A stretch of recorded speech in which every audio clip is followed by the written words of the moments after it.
Hello, sir. Hello. How's it going? Good. Do we actually have a process? Like, are you supposed to say hello? Should I be kicking it off? I just Always seems always like you do. always start. Well, because you aren't saying anything. Well, because I never know. And then we're sitting there awkwardly. So Most of the time when I started off, I'd be like, hello, and you'd be like, just a second, and you'd be doing stuff. So you've trained me. Okay. Yeah, there's no process. Boy, that's true. There's zero process. Do you know what WSP stands for? World Series of Poker. See, I had no idea. Oh, was that right? No. Oh. No, not even a little bit. Pretty sure one of my friends works for a company named WSP Global. Well, if you're texting somebody and they go WSP. Nope. Okay. So I'm not the only one. What's up? No. That's too far. They've taken it too far. So Willow was texting her uncle, my brother, this morning, and she put WSP, and he responded with, I have no idea what that means.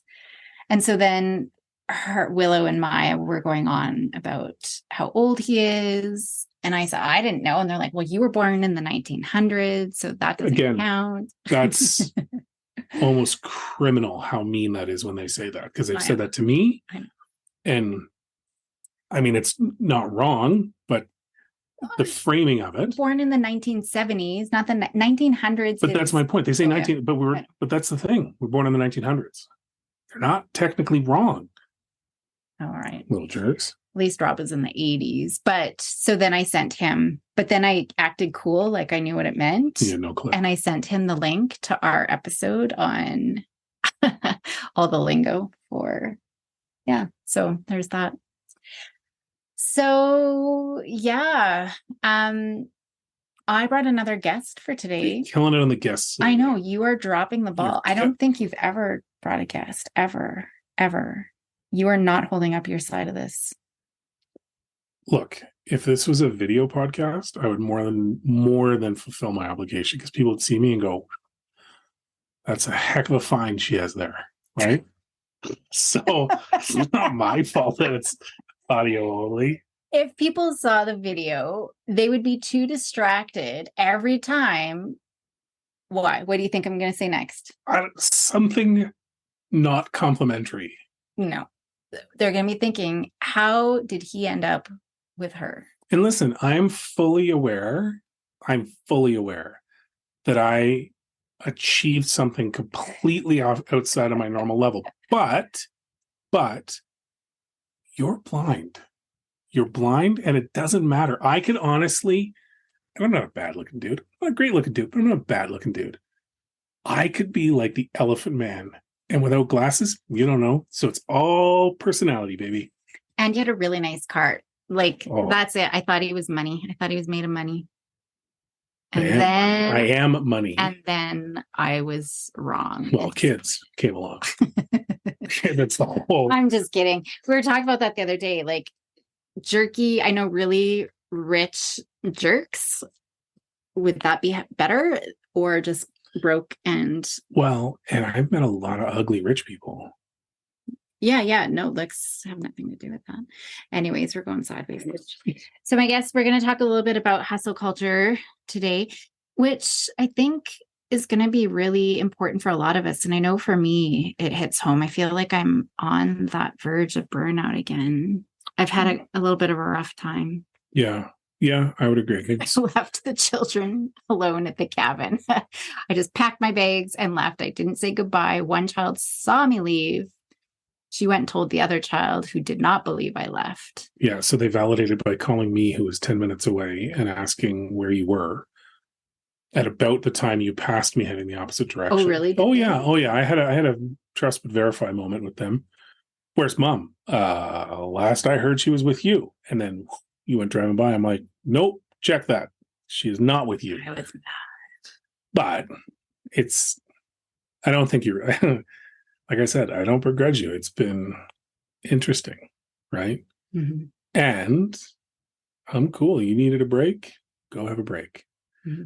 probably wouldn't have been as forgiving if all three dogs were left at the cabin, but you did me a solid and took one of them home. So that was good. She almost didn't make it because she wasn't getting in the car. She followed me to the car, but wouldn't get in the car. And so I was going to leave her, but I figured she also needed a break. She's pretty sad and burnt out with the puppy. So yeah, that damn puppy. Anyways. I think back to the guest, your guest, the only person that you've brought to the show for whatever reason. I think it is interesting because it's more, I think it touches on more than just hustle culture. Mm-hmm. I think there's a lot of introspective and kind of broader kind of areas that she touches on that are really interesting and I think they're pretty valid. Yeah. So awesome. Let's dig in. Well, wonderful. Thank you so much, Meghan, for joining us on the show today. Oh, thank you. Thank you for the opportunity. It's an honor and a privilege. So I appreciate this and I'm excited to dig in with you guys. We're excited as well. Why don't we start off by you telling us a little bit about yourself? Sure. I am a mom of teens and I raise teens with grace. I'm married to my best friend. We live on the coast of the Jersey Shore. And I am a boundary coach, which I love helping others instill boundaries because I had to learn how to build them myself. So yeah, so that's a little bit about me.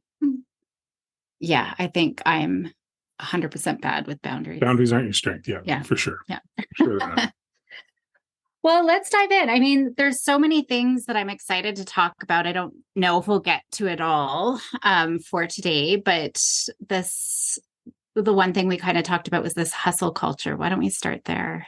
Yeah. Oh my gosh. The hustle culture and everything I speak from is from experience. So it's not like I was talking to a client, I was getting some knowledge and then I was sharing it. This is like from like blood, sweat, and tears of life experience. And that's why I'm passionate on speaking on the few subjects that I do because of the experience that I've had. So hustle culture, I mean, the chant of the hustle is just so loud and there's just so much noise in that. And I got caught up in it. I was, it wasn't that I got caught up in it. I was always in it. But the hustle really took over. And especially when I was parenting my kids, they were elementary, middle school age. And my head was down and I was providing and I was producing. And I believe the lie, honestly, that my kids were a distraction at that point. Yeah. Yeah. And it's interesting that you bring that up because we've talked about it before and the whole business of hustling, right? Like you look at the Gary Vaynerchuks of the world and the 5 a.m. miracle and the, all sorts of things. There's a considerable amount of pressure placed upon the individual that is fueled by guilt, right? It's coming from a sense of inadequacy. And then I think when you take a step back and look at, we've talked about it a lot in terms of, why are we doing this, right? But when we have a business that is focused solely on telling you you're not working hard enough and you need to sacrifice, what are the lessons that kind of you're taking away and potentially teaching or passing on to your kids from that, right? Yeah, absolutely. And you know what it is though? I think it like what you said, Andrew, is like we have to like do the heart inventory and I do have a free tool for your audience that I could share later. But it's like, I'm in sobriety. I've been sober for 19 years, right? But when I would go to the doctor and they would say, how many alcoholic beverages did you have each week? And I would circle 3 to 5 when it was like 20 to 25, right? Like I wasn't honest, right? And I wasn't honest because I wasn't ready to make a change. And there's so many parents out there, and I want to encourage your audience is that you're not doing anything bad. Like you are not doing anything wrong. We just get caught up, and it's usually a divine intervention or our kids who are calling us out or our spouse that we really need that help and that support for that awareness because I couldn't stop on my own. Mm-hmm. Well, and the distraction piece, I mean, that was the point that jumped out at me because we've talked about, like, wouldn't it be great to get separated and be one of those couples where you get the kids for 1 week and I get them for a week and how much work I would get done. We don't hate each other. It's just merely for operational efficiency, right? Like we'll still be cool, but.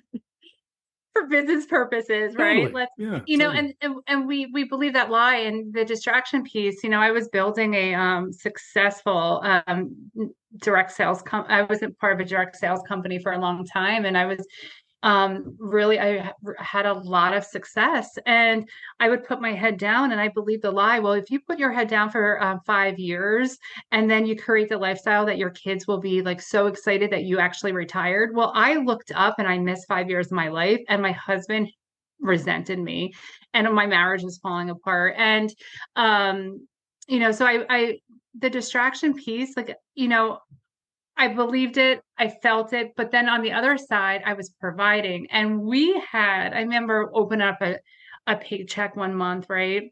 And the commas are coming and the zeros are coming. And I showed my husband and he goes, "That's it." And he goes, "This is blood money." And I was crushed. And I also believed the lie that he had to hold my ladder while I climbed it. Mm-hmm. Yeah. That's a really good way to put that. That's interesting. Yeah, you're right. You forget the foundational pieces that are required for you to do that, right? And the price that's paid to do that. Yeah. Well, and when you put your head down, you do get sucked in and you don't realize. And, I used to do couples counseling, and so many times, every couple would say, "How did we get here?" Looking back, I saw it 7 years ago, but I didn't see it until now. How did we get here? Right. Mm-hmm. And yeah, we just get like stuck into you that. miss each other. You're underneath the same roof. You're sleeping in the same bed. The phone usually becomes the third person in the bed with us, right? Like, and how do we get here? And it's just I always say it's like a messy Jenga game. It's all the pieces are all over the table. But if we step back and are willing to do the heavy lifting of putting those pieces back together, it all comes in order, right? It all comes together, but we just have to have that awareness. And also for me, it was that rock bottom. It was that complete, utter burnout. And I'm so passionate about moms and dads not getting to that burnout state, because when I hit it, I felt like I was going back into rehab for the first time. I felt like I was 25, ready to detox. I was clueless. I was a toddler beginning to walk. I had all the sweats, all the detox symptoms, right? But now it's like, now what? Like, I had to pick up the pieces of my family. Mm-hmm. And even just our lives, we get sucked into ineffective coping strategies that turn into addiction, whether it's alcohol, drugs, internet, social media, shopping. I'm hearing more and more shopping, Yep. sex addiction. Like it's just so much. We develop these sort of like distractions, like you say. So yeah. So last night, yesterday I was talking with a high achieving corporate, woman, and we were talking about the hustle culture. And in our session, we were talking about it. And I said to her, I said, balance is BS. Like, I'm sorry, it's just BS. Like, we can't have work balance and family life balance, because balance, if you think of a seesaw, right, there has to be equal balance for that seesaw to operate. And it's hard to balance it, right? It's like you physically could feel the strain of trying to balance it. But if we had work-life peace, right? So if you were to work 40 to 50 hours a week as a working mom, right? And you wanted to balance your family life, realistically, you can't put 40 to 50 hours in being that mom with that intentional time with your children, right? But if you were able to put 10 hours a week into that intentional time with your children, 2 hours, 5 days a week, and still work 40 to 50 hours and have that complete utter peace about it, and know that you're filled up, your kids are filled up, well, then where's the balance there? It's so off balance, but it gives you that price of peace that you can't put a price tag on. Yeah, and it's funny because I agree with you about the balance. And I've tried over the past few years to try and not so much strive for balance, but strive for compartmentalization. Work ends and it's in one section of my day or my life, and then the next section starts. And I'm what I feel that allows you to do and frame it is you don't have the bleed through, right? You don't have work kind of creeping into your thoughts when you're supposed to be coloring with your kid or whatever. There's always time to kind of let that happen. But when the moments when they need you to be there, yeah, it's about just setting it aside, focusing, and then you can pick it back up again, right? Yeah, Andrew, that's a good point. And you know what happened after COVID, right? Like all the lines got messy, right? So everyone's working from their living rooms, right? Yeah. We're working from our living rooms, or we're working from our bedrooms, like, and it's all enmeshed. So like a lot of us, we don't know how to separate work from home because it's all in one right now, right? Mhm. I mean, you're inviting your leader and your manager into your living room with you when it was like unheard of, right? So it's messy, the lines are crossed, and a lot of us are like, well, we're home, so we're going to just justify it. I mean, I remember I could cry. Like I really could. I could cry. I remember boiling pasta, having my daughter prep for me, which I was like giving her chores, but really I was delegating that because I couldn't boil pasta, cook, and prep with a phone in my hand answering clients. Right. And just like the thought of it, like that was our time to unplug. That was our time to like recap after school. Oh, I could cry. That was our time to just be together, or picking her up in school, being on the phone. Like Yeah. it's the most important time of the day. And I'm so caught up in getting that phone call in while I'm picking them up. Yeah, and it's funny you mentioned that because I literally just got off a work call before this, and I had to prep that, letting them know that we have a 9 a.m. call. So this call was to get ready for a client meeting tomorrow morning at 9 a.m. our time, which just happens to be the exact minute that our youngest is taking her first steps into grade 7, and is to be dropped off at 9 a.m. So I was telling them, I'm not going to be available for the first few minutes of that call. I know I've set it up. I know I'm the organizer, but it's that exact, I'm taking her to school and I need you guys to do this because I'm not going to do that. But it's, in the past, I would have sat in the truck and been on the phone, or I would have whatever. And it's, I don't like the fact that I'm going to have to rush out and get back to the truck, but I would rather that so I could get her to the door and then go back with little concern, right? But it's true. It's easy to bleed those lines a lot. Mm-hmm. So I think there's so many different directions that we can go into here, right? And I think we can stay stuck in the stuckness and the heaviness of it. But I think looking at, our own boundaries, or what do we do? Like, so we know about this hustle culture, what do we do? But then I also worry about our kids too. Like that's a whole other, I think we do need to focus on ourselves. But I see it where kids say, I'm struggling with school. I don't see the point. I can't wait to graduate. But I don't know, because I see my parents get up and stress and work all day, and then they come home and they're stressing and they're still working and they still got it. And then they go to bed and rinse and repeat. Yeah. I don't, what's the point? I don't even want to do that either. Right. And so like, it's just, there's so much. Yep. And I was just talking about this with my mentor today. We were going live on Instagram, sharing about the hustle culture and how we're setting this example for our children, right? Like, and so what do we do, right? So if we have that awareness, like what do we do? And I was convicted.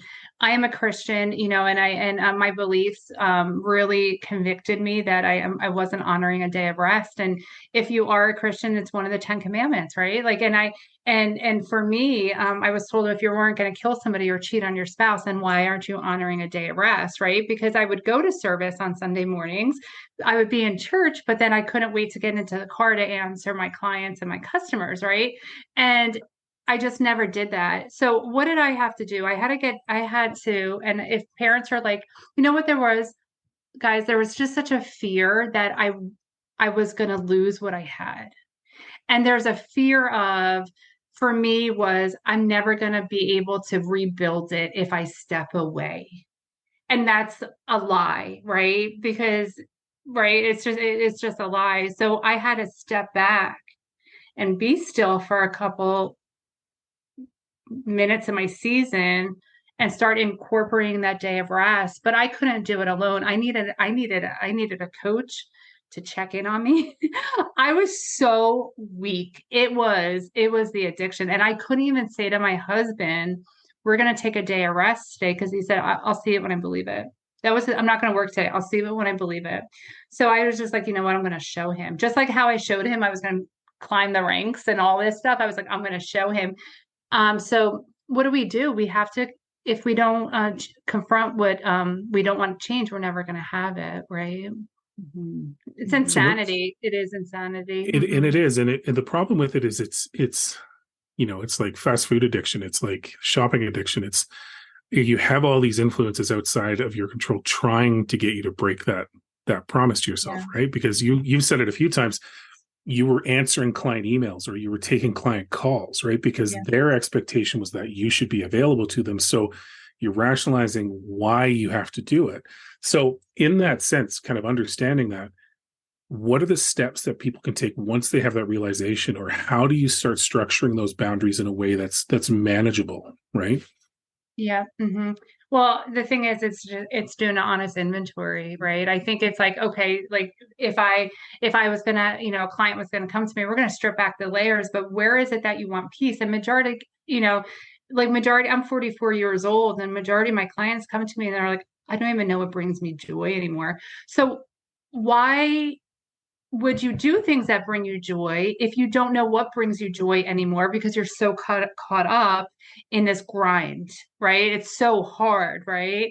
So it's having to almost like let go of the grind and find out, we're working together, what is it that brings you joy? Because then you start stepping into that, then all the other things kind of open up, and it's usually about the family dynamic. Mhm. And so would that be actually going and like brainstorming a list and then going experimenting, trying those different activities or things or Most of the women that are caught up in the hustle culture, or dads, they're high achieving. They want results. Deep down, they really truly know what they want. It's just that the noise of the hustle is just so loud. So it's just stopping those distractions, starving those distractions for a short amount of time, right? Mhm. To Mhm. hear what your soul is saying, to hear what your kids are saying, right? Your kids, I mean, they are the best teachers. I mean, I learn from my kids, and I learn what not to do, and I learned how I should not parent, right? And they correct me, right? If we step back, but we're so distracted, we can't even hear from them. Mhm.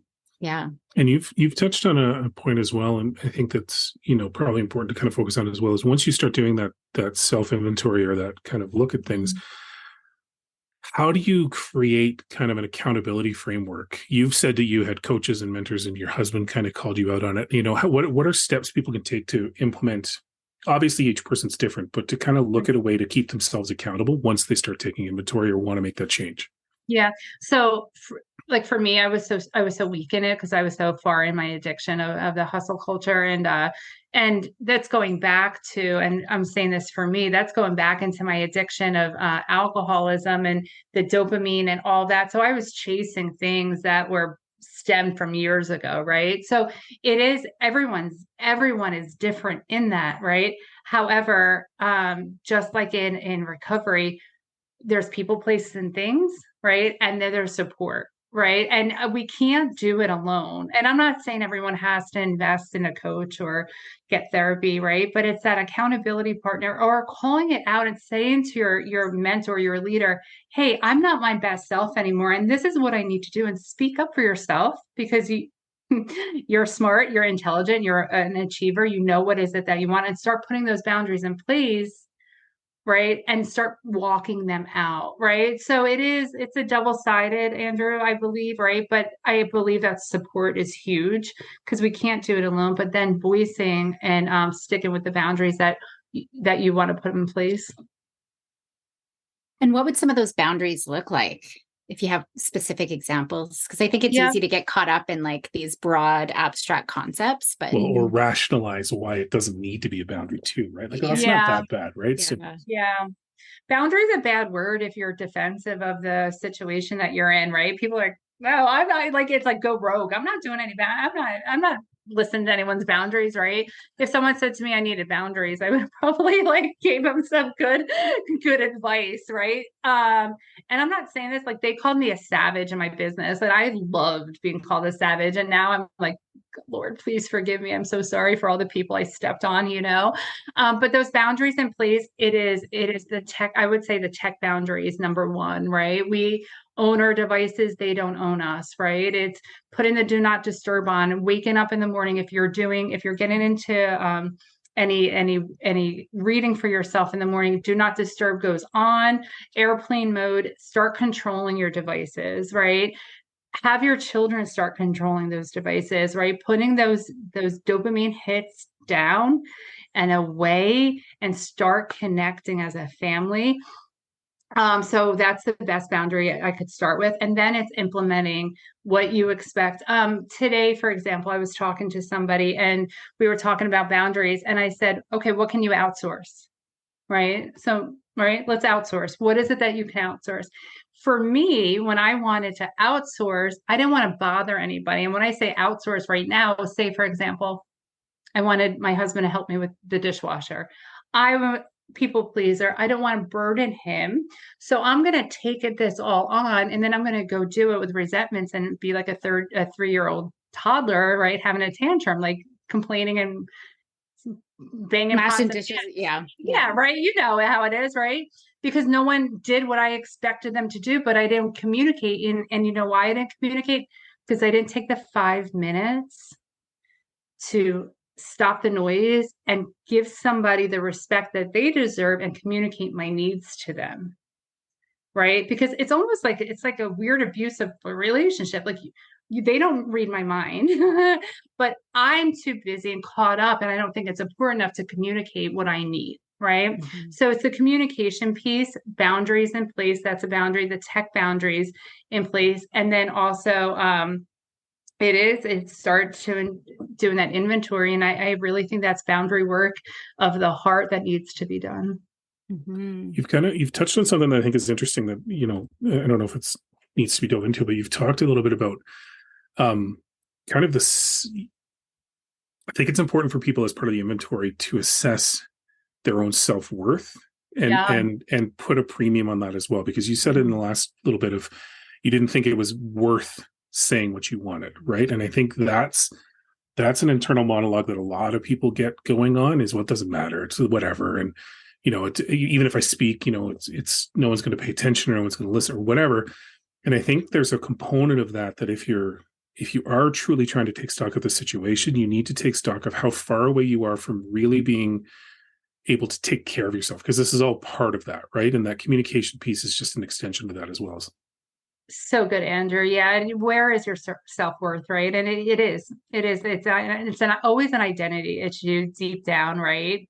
Yeah. And I truly believe that. Or you don't feel like you don't deserve someone's help, or you're just going to do it. But then also too, there's a lot of overachievers and a lot of moms out there that it's hard for them to let go of control, right? Or if you're in something's toxic, right? So you try to control something else that you have control over, right? So, Dr. Caroline, I'm sure you're really big into what I'm talking about when it comes to your patients with that, right? Like, so we try to overcompensate that, but it is the self-worth identity, absolutely, 100%. And a lot of fear, right? We control things because of fear. And the other side of things too, I think of, as parents, just I see we know how to manage anxiety. We know how to manage mental health. And yet every year we're seeing this increase in mental health challenges. This generation of kids have the most emotional disorders than any other generation. Why? We've got all this knowledge and all of these resources. And a lot of it, I think, is fear as well. And so part of the boundaries that I think parents might not, ask to empty the dishwasher is they're worried about their kids' mental health. I don't want to stress them out by asking them to do these things. And we hear stories all the time. And I get the kids, like, I don't need to do anything because I just cry, or my parents want to take my phone away and I just cry. It's my lifeline. You're going to take me away from all my friends, and some of them will go as far as saying, I'm going to kill myself if you take my phone away. We're all getting sucked into this. And so parents are taking on more. We're not giving our kids the opportunities for independence and resilience and autonomy and all of those things. I think it comes down to tech. Yeah. Yeah.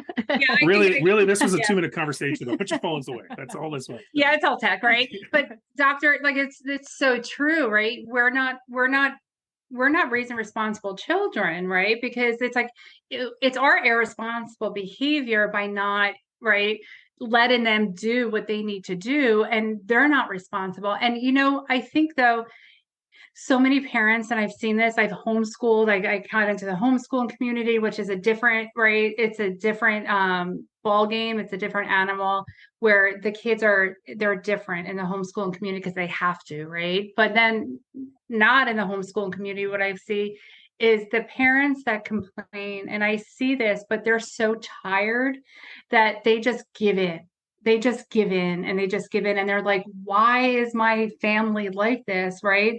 It's because you're overworked, you're exhausted, and it's just easier just to hand over that phone instead of sticking with your boundaries, which is sad, right? And it comes down to they have the pressure and the anxiety and all the overwork on them. Yeah, I think, and it's funny because that ties into something that we've talked about at length, right? That your kids are capable of amusing themselves. You don't need to always fill that time for them, right? And there's, to come back to kind of the task of the example of having them fill the dishwasher, empty the dishwasher. It's important to try and teach them that there is a satisfaction or a small joy in the accomplishment of something tangible, right? Like everybody on tech, let's use tech as an example, they're chasing the unknown dopamine hit or the feeling of something, right?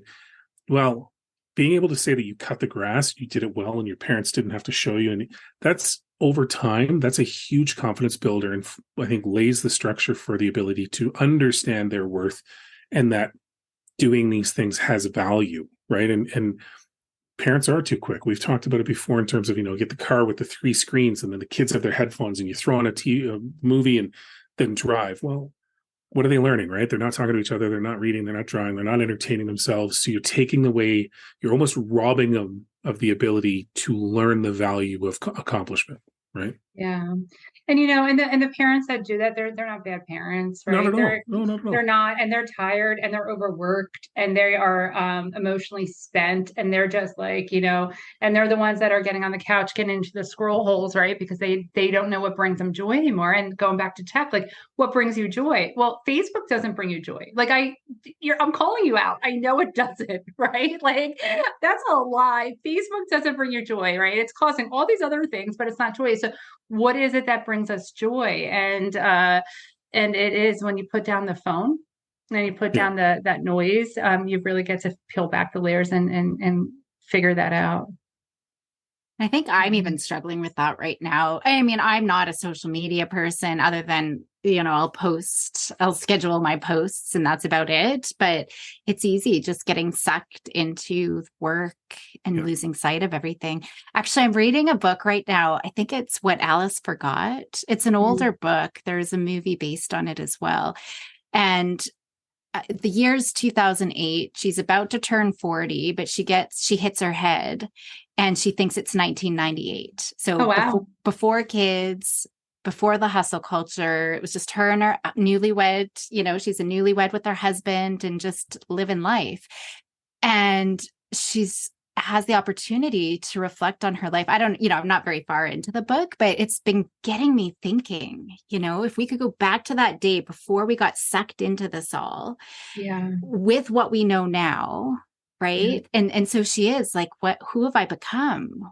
How do people not like me anymore? Like these important relationships in my life, like the elderly neighbor who she would just sit and spend the afternoon talking recipes and gardening. And now the neighbor huffed at her and slammed the door, right? Because obviously she's disrupted that relationship. I don't know. It's gotten me thinking. It comes back to the same question. Do we need separate places where you have the kids?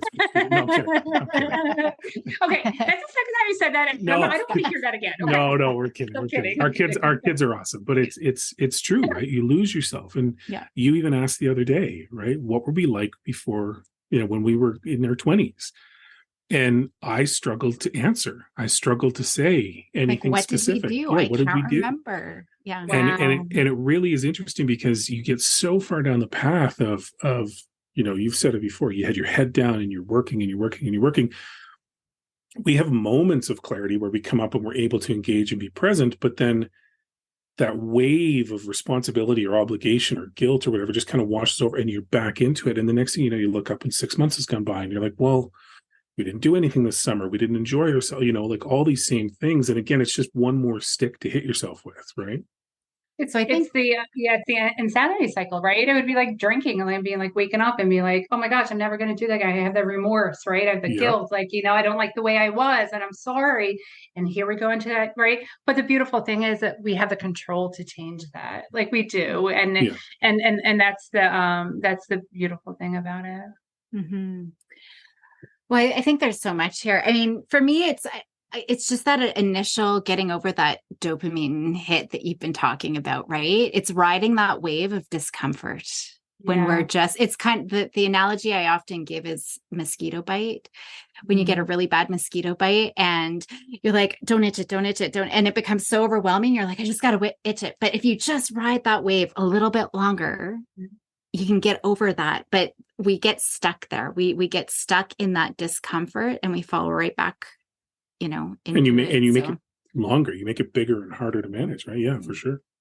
So it's just riding that wave. It's riding that wave. I had a client today saying this is back to the tech, but she wanted to do a 21-day social media detox. And I said, okay, let's do this. And something so silly, like I have her have a dumbbell at her desk. She works from home. So you get an urge to get on Facebook, which you do 20 curls because she feels overweight and under spiritual, right? So like, okay, right. So what are you going to do? Right. Or she doesn't feel fit, right? You're going to your daughter's soccer game instead of picking up that phone, have an awesome book there that feeds your soul, right? And during the waiting time, you pick up that book. So you're feeding your soul. And we forgot what it's like to feed our souls. We lost that. We lost that art. Yeah. And it's hard because I mean, it's been years now, but I shut down every social media that I had, right? But for the years leading up to it, it's so easy to rationalize all the reasons you think you need it, right? And a lot of it, when I took a real look at it, was a sense of loss, like, well, I'm going to be left out, or I won't know what's going on with my nephew, or all these. None of it changed. As soon as all that changed was I was no longer inundated with opinions that made me angry or a feeling of inadequacy, or, like, it's that old moniker of those that talk about it typically aren't, right? Like those that are showing off this amazing lifestyle. Well, you're seeing 1 second of their entire day. The rest of it probably sucks, but then you only grade yourself. So by getting rid of it, I had to relearn aspects of my life, because where I would pick up the phone or look at it, or I could throw off a quick tweet or whatever, I could always rationalize, well, I'm just checking the hockey scores, or I'm just this. And once it was gone, the nervousness that I had around just simply being myself in that moment was tricky, right? It almost felt insurmountable to a degree. But then once you get through it, what was a mountain is really just a speed bump, right? Like there's nothing to it. Well, and essentially what both of you are saying, I mean, we have to have a replacement behavior. Yeah. It's so much easier to say what we are going to do versus what we're not going to do. Don't eat after 8. Don't eat ice cream. Yeah. Don't pick up my phone. Don't. But then what are you going to do? So I love that you say, okay, what am I going to do in its place? And we do that with kids. Don't run. Well, no, we should be telling them what they should be doing. Walk down the hallway or whatever it is, right? That's a great point. Yeah, replace it with a healthier habit. And you use the word like the books and feeding your soul. There's so many different parts of yourself that you can feed by replacing that. So I think that's a great point. Yeah, sure. Imagine if we did a squat every time we wanted to check Facebook. I mean, imagine like the fitness level we would have, you know? Crazy. I did a social media post last year about this and it went crazy. It was like, if I went and checked my physical mailbox as much as I've checked my social media, can you imagine how many times you're walking up and down your driveway? Like the thought of it is exhausting, but we're doing the same thing mentally, right? Yeah. Yeah. Well, and it's waiting for that package to arrive and it never quite comes, right? No. Whatever's left in your mailbox is not the thing you really wanted it to be. So you're going to keep checking for it. Yeah, it's all that junk, right? It's all that junk, you know. So so good. I think there's so many different things that we could talk about. Anything that we've missed, anything that we should, Doctor, that the hustle culture is that I just want the parents and your listeners to just give yourself a permission to just take a honest inventory, and that's it. There's no right, there's no wrong. You're not doing anything bad, but if you are honestly saying to yourself, I know I could do better in my life right now. I know my kids need better. Then do better, because you can. And there's so much support out there. We're not meant to be burned out. We're not created to be Energizer bunnies. Like, we don't have batteries, right? Like, we are not created this way. We're programmed this way now, right? But we have the control to live the way that we deserve to live. Absolutely. Well, wonderful. Thank you so much. We'll put that resource that you've got to get people started in the show notes, and ways to contact you as well. I think that a lot of families could definitely benefit from your services. Absolutely. Cool. Thank you. Pleasure. Awesome. Thank you. Thank you. Take care.